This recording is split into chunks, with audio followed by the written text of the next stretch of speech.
আসসালামু আলাইকুম। সংবাদে আপনাদের সবাইকে স্বাগত জানাচ্ছি। আমি ফিরোজ তোহা। শুরুতেই আরবে কেবলস সংবাদ শিরোনাম। বাংলাদেশের সর্বশেষ গুরুত্বপূর্ণ আপডেট সংবাদে আপনাকে স্বাগত। শুরুতেই সংবাদ শিরোনাম, পরে বিস্তারিত। শুরুতেই জানাবো, শেখ হাসিনার রাজনৈতিক মৃত্যু হয়েছে বললেন আমার দেশের সম্পাদক মাহমুদুর রহমান। এরপর জানাবো, জাতিসংঘ রিপোর্টে আমাদের আশাবাদী করেছে বললেন উপদেষ্টা আসিফ নজরুল। অধ্যাপক আসিফ নজরুল অন্তর্বর্তীকালীন সরকারের আইন বিচার ও প্রবাসী কল্যাণ মন্ত্রণালয়ের উপদেষ্টা। তিনি ঢাকা বিশ্ববিদ্যালয়ের আইন বিভাগের অধ্যাপক। তিনি জানিয়েছেন, আইন শৃঙ্খলার অবনতি অস্বীকার করি না। পেটানোর অর্ডার না থাকায় পুলিশ সমস্যায় রয়েছে। জঘন্য বিচার, জামাত নেতাদের ফাঁসি দেওয়া হয়েছিল শেখ হাসিনার আমলে। হাসিনার বিচার করার মতো চাঞ্চল্যকর এভিডেন্স আমাদের কাছে রয়েছে, কারণ জুলাই অভ্যুত্থানে জাতিসংঘ একটি রিপোর্ট প্রকাশ করেছে। এতেই শেখ হাসিনার বিচারের জন্য এভিডেন্স তৈরি হয়েছে। মে মাসে হাসিনার বিচার শুরু করে কয়েক মাসের মধ্যেই রায় দেওয়া সম্ভব এবং ধর্ষণের ঘটনায় আমরা যন্ত্রণায় ভুগছি। এদিকে মালয়েশিয়ার শ্রমিক রপ্তানিতে ১,১২৮ কোটি টাকা আত্মসাৎ, সাবেক অর্থমন্ত্রী কামাল সহ ৩২ জনের বিরুদ্ধে মামলা। এবারে জানাবো, রাজধানী জুড়ে সাঁড়াশি অভিযান, গ্রেপ্তার ১৯৭। রাজধানী জুড়ে সাঁড়াশি অভিযান পরিচালনা করে ১৯৭ জনকে গ্রেপ্তার করেছে আইন শৃঙ্খলা রক্ষাকারী বাহিনী। ঢাকার বিভিন্ন অপরাধপ্রবণ এলাকায় পৃথক পৃথক অভিযান চালিয়ে তাদের গ্রেপ্তার করা হয়।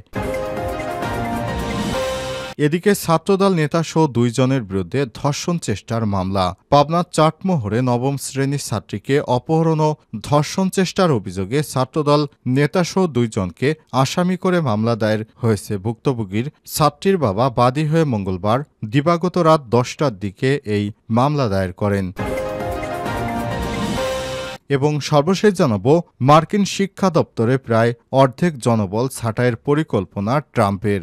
যুক্তরাষ্ট্রের শিক্ষা বিষয়ক দপ্তরে প্রায় অর্ধেক জনবল ছাঁটাইয়ের পরিকল্পনা গ্রহণ করা হয়েছে। কেন্দ্রীয় সরকারের আকার কমাতে মার্কিন প্রেসিডেন্ট ডোনাল্ড ট্রাম্পের নেতৃত্বাধীন প্রশাসন তৎপরতা চলার মধ্যে এমন পরিকল্পনা নেওয়া হয়েছে বলে জানিয়েছে বিবিসি। প্রিয় দর্শক, এতক্ষণ শুনছিলেন সংবাদ শিরোনাম, এবারে বিস্তারিত।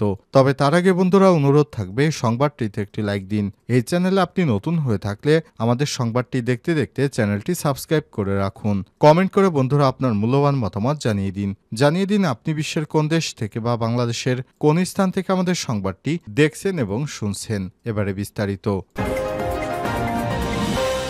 শেখ হাসিনার রাজনৈতিক মৃত্যু হয়েছে বললেন আমার দেশের সম্পাদক মাহমুদুর রহমান। তুরস্কের নির্বাসনে থাকা অবস্থায় আমার লেখালেখি এবং বক্তব্যে একাধিকবার মন্তব্য করেছিলাম, শেখ হাসিনা রাজনৈতিক মৃত্যুর আগে প্রাকৃতিক নিয়মে তার পৃথিবী থেকে বিদায় হোক, সেটি আমার কাম্য নয়। এ কথাটির একটি প্রেক্ষাপট ছিল ২০১৭ সালের দিকে একটি গুজব প্রায় শুনতে পেতাম, শেখ হাসিনা নাকি কোনো প্রাণঘাতী রোগে আক্রান্ত হয়েছেন। শুনতাম তার লিভার ও কিডনি আক্রান্ত। গুজবের ডালপালা বাড়তে বাড়তে লিভার প্রতিস্থাপন পর্যন্ত বিস্তৃত হয়েছিল। তিনি নাকি গোপনে লন্ডনে তার অজানা রোগের চিকিৎসাও নিতেন। আমি ওইসব গুজব অবশ্য কোনোদিনই বিশ্বাস করিনি। আমার ধারণা ছিল ২ উদ্দেশ্য নিয়ে আওয়ামী লীগ গোয়েন্দা সংস্থার লোকজনই হাসিনার বায়বীয় অসুখের গুজব ছড়িয়েছিল। এক, হাসিনার প্রতি জনমনে এক ধরনের সহানুভূতি তৈরি করা। ২, বিরোধী দল যাতে মনে করে শেখ হাসিনা যেহেতু কিছুদিনের মধ্যেই মারা যাবেন, তাই খামোখা তার পতনের জন্য আন্দোলন করে লাভ নেই। মুশকিল হলো, শেখ হাসিনার দীর্ঘ দানবীয় শাসনে অত্যাচারিত জনগণ তখন খড়কুটো ধরে বাঁচার মতো করে যেসব প্রাণঘাতী অসুখের গুজবের মধ্যে অক্ষমতার সান্ত্বনা খুঁজতেন, তারা ১১ মঈন ফখরুদ্দীন সরকারের সময়ে শেখ হাসিনার ভুয়া অসুস্থতার নানারকম নাটকের কথা একবারে ভুলে গিয়েছিলেন। ক্ষমতায় থাকা অবস্থায় শেখ হাসিনা মারা গেলে বাপ আর মেয়ের অসংখ্য মূর্তিতে বাংলাদেশ ছেয়ে যাবে, সেই বিপদের আশঙ্কা আমার মনে ছিল।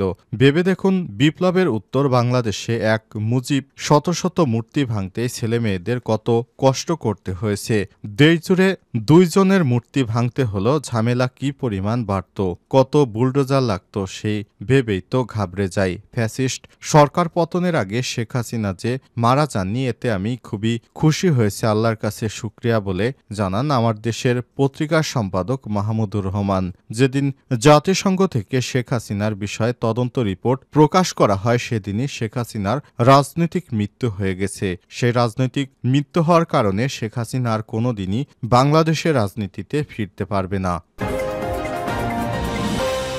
জাতিসংঘ রিপোর্টে আমাদের আশাবাদী করেছে বলেন আসিফ নজরুল। অধ্যাপক আসিফ নজরুল অন্তর্বর্তীকালীন সরকারে আইন বিচার ও সমাজ প্রবাসী কল্যাণ মন্ত্রণালয়ের উপদেষ্টা। তিনি ঢাকা বিশ্ববিদ্যালয়ের আইন বিভাগের অধ্যাপক। এর আগে তিনি সাংবাদিকতায় যুক্ত ছিলেন। লেখক হিসেবে ডক্টর আসিফ নজরুল অত্যন্ত জনপ্রিয়। রাজনৈতিক বিষয়ের পাশাপাশি অনেকগুলো উপন্যাসও লিখেছেন। জুলাই ছাত্র জনতার অভ্যুত্থানে ছিলেন সক্রিয়। বর্তমানে সরকারের গুরুত্বপূর্ণ দুটি মন্ত্রণালয়ের দায়িত্ব পালন করছেন। এছাড়াও সরকারের নীতি নির্ধারণী নানা ধরনের কাজের সঙ্গে তার সম্পৃক্ততা রয়েছে। অধ্যাপক আসিফ নজরুল আমার দেশ এর কার্যালয়ে এসেছিলেন সোমবার। তার সঙ্গে সম্পাদক মাহমুদুর রহমান ইফতার আরও যোগ দিয়েছিলেন শিল্প ও গণপূর্ত উপদেষ্টা আদিলুর রহমান খান, তথ্য উপদেষ্টা মাহফুজ আলম, প্রধান উপদেষ্টার প্রেস সচিব শফিকুল আলম, অ্যাটর্নি জেনারেল আসাদুজ্জামান ও আন্তর্জাতিক অপরাধ ট্রাইব্যুনালের চিফ প্রসিকিউটর তাজুল ইসলাম। ইফতার শেষে আমার দেশের মাল্টিমিডিয়া স্টুডিওতে একান্ত সাক্ষাৎকারে ডক্টর আসিফ নজরুল নির্বাচন সংস্কার কার্যক্রম, আইনশৃঙ্খলা পরিস্থিতি এবং ফ্যাসিস্টদের বিচার প্রক্রিয়া নানা দিক নিয়ে খোলামেলা কথা বলেছেন। অধ্যাপক আসিফ নজরুল সাক্ষাৎকার নিয়েছেন আমার দেশের ব্যবস্থাপনা সম্পাদক জাহের চৌধুরী। আমার দেশ ডক্টর আসিফ নজরুল আমার দেশ অফিসে আপনাকে পেয়ে খুব আনন্দিত। আমার দেশ এক্সক্লুসিভ অনুষ্ঠানে আপনাকে স্বাগত জানাচ্ছি। শুরুতেই আপনার অনুভূতি জানতে চাচ্ছি। তখন ডক্টর আসিফ নজরুল বলেন, আমাদের একটা ইফতার পার্টি ছিল। আমার দেশ সম্পাদক মাহমুদুর রহমান আমাদের খুব প্রিয় একজন মানুষ। তার দেশপ্রেমের জন্য, সাহসী ভূমিকার জন্য তিনি আজ স্নেহভাজন কয়েকজনকে ইফতারের জন্য অফিসে আমন্ত্রণ জানিয়েছেন। আমাদের ভালো লাগার মতো একটি বিষয় হচ্ছে যেটি শেখ হাসিনার বিরুদ্ধে এবার আন্তর্জাতিকভাবে জাতিসংঘ থেকে একটি রিপোর্ট প্রকাশ করা হয়েছে। সেই রিপোর্টেই জানানো হয়েছে শেখ হাসিনার নির্দেশে কিভাবে সাধারণ জনগণকে হত্যা করা হয়েছে। আইন শৃঙ্খলার অবনতি স্বীকার করি না, মিথ্যা মামলায় জামাত নেতাদের ফাঁসি দেওয়া হয়েছিল। হাসিনার বিচার করার মতো চাঞ্চল্যকর এভিডেন্স এখন আমাদের হাতে আছে। মে মাসে হাসিনার বিচার শুরু করে কয়েক মাসের মধ্যেই রায় সম্ভব। ধর্ষণের ঘটনায় আমরা যন্ত্রণায় ভুগছি বলে জানান আসিফ নজরুল। সাবেক অর্থমন্ত্রী কামাল সহ ৩২ জনের বিরুদ্ধে দুদকের মামলা। মালয়েশিয়ায় শ্রমিক রপ্তানিতে ১,১২৮ কোটি টাকা আত্মসাৎ। মালয়েশিয়ায় মানব পাচারের মাধ্যমে ১,১২৮ কোটি টাকা আত্মসাতের অভিযোগ উঠেছে আওয়ামী লীগের অর্থমন্ত্রী মুস্তফা কামাল অর্থাৎ লোটাস কামাল এবং তার পরিবারসহ ৩২ ব্যক্তি ও প্রতিষ্ঠানের বিরুদ্ধে মামলা করেছে দুর্নীতি দমন কমিশন দুদক। এই মামলায় বাকি অভিযুক্ত ব্যক্তি ও প্রতিষ্ঠানের মধ্যে রয়েছে সাবেক সংসদ সদস্য নিজামুদ্দিন হাজারি, লেফটেন্যান্ট জেনারেল অবসরপ্রাপ্ত মাসুদ উদ্দিন চৌধুরী, সাবেক সংসদ সদস্য বেনজির আহমেদের প্রতিষ্ঠানসহ ১২টি রিক্রুট এজেন্সি। মঙ্গলবার সংস্থাটির পরিচালক প্রতিরোধ মোহাম্মদ আক্তার হোসেন মামলার বিষয়টি নিশ্চিত করেছেন। আসামিদের তালিকায় ১২ জন রিক্রুটিং এজেন্সির মালিক কর্মকর্তারাও রয়েছে। তাদের বিরুদ্ধে সরকারের নির্ধারিত ৭৮,৯৯০ টাকার বাইরে অতিরিক্ত ৫ গুণ অর্থ গ্রহণ করে ৬৭,৩৮০ টাকা প্রবাসী থেকে ওই অর্থ আত্মসাতের অভিযোগ আনা হয়েছে। দুদক জানায় ১২টি রিক্রুটিং এজেন্সির মধ্যে অরবিটাল এন্টারপ্রাইজের মাধ্যমে ৬,০২৯ প্রবাসীর কাছ থেকে অতিরিক্ত ১০০,৯৮ লক্ষ টাকা নেওয়া হয়েছে। প্রতিষ্ঠানটির মালিক সাবেক অর্থমন্ত্রী মোস্তফা কামালের স্ত্রী কাশ্মীরি কামাল। মামলায় কাশ্মীরি কামালের তার স্বামী মোস্তফা কামালকেও আসামি করা হয়েছে। অরবিটাল ইন্টারন্যাশনালের মাধ্যমে ২,৯৯৫ থেকে অতিরিক্ত ৫০,১৬ লক্ষ টাকা গ্রহণের অভিযোগ রয়েছে। এছাড়াও স্নিগ্ধা ওভারসিজ লিমিটেডের মাধ্যমে ৬,৬৫৭ প্রবাসীর কাছ থেকে অতিরিক্ত ১১,৫০ লক্ষ টাকা গ্রহণ করা হয়েছে। রিক্রুটিং এজেন্সির বিনিময় ইন্টারন্যাশনালের মাধ্যমে ৫,৪৫৮ জন শ্রমিকের কাছ থেকে অতিরিক্ত ৯১,২ লক্ষ টাকার বেশি গ্রহণ করার অভিযোগ প্রতিষ্ঠানটির মালিক ১৪ গ্রামের সাবেক উপজেলা চেয়ারম্যান আব্দুস সোবহান ভূঁইয়া তার স্ত্রী তাসলিমা আক্তারকেও আসামি করা হয়েছে। এভাবে লোটাস কামালের নেতৃত্বে ১,১২৮ কোটি টাকা আত্মসাৎ করা হয়েছে, যাদেরকে মালয়েশিয়ায় পাঠানো হয়েছে। শেখ হাসিনার শাসনামলে এই টাকা তারা আত্মসাৎ করেছেন। রাজধানীতে সাঁড়াশি অভিযান, গ্রেপ্তার ১৯৭। রাজধানী জুড়ে সাঁড়াশি অভিযান পরিচালনা করে ১৯৭ জনকে গ্রেপ্তার করেছে পুলিশ। গত ২৪ ঘণ্টায় ঢাকার বিভিন্ন অপরাধপ্রবণ এলাকায় পৃথক অভিযান চালিয়ে তাদের গ্রেপ্তার করা হয়। বুধবার ১২ মার্চ বিকেলে এক বিজ্ঞপ্তিতে এসব তথ্য জানানো হয়েছে।